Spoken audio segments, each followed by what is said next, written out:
Hi, welcome to 2-Minute Writing Tips. I'm Kirsten, and today I'm going to tell you what dramatic irony is and how to use it. Last week we spoke about situational irony and verbal irony. That video will be linked in the description. Both of those forms of irony mean that the expectation does not match the reality.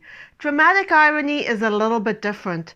It's a device used mostly in fiction, and what it means is that you, the audience, know something that the character does not. The most famous example of dramatic irony is probably the story of Romeo and Juliet.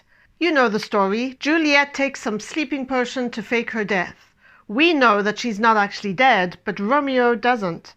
And in his grief, he takes his own life, and of course when Juliet wakes up and finds him dead, she kills herself for real. In their grief, the Montague and Capulet families sort out their differences, and everyone lives happily ever after. Except, of course, for Romeo and Juliet. In order for dramatic irony to work, the action has to hinge on the character not knowing the thing that you know. It has to be a situation where, if the character did know, it would change the outcome of the story. Think of Romeo and Juliet.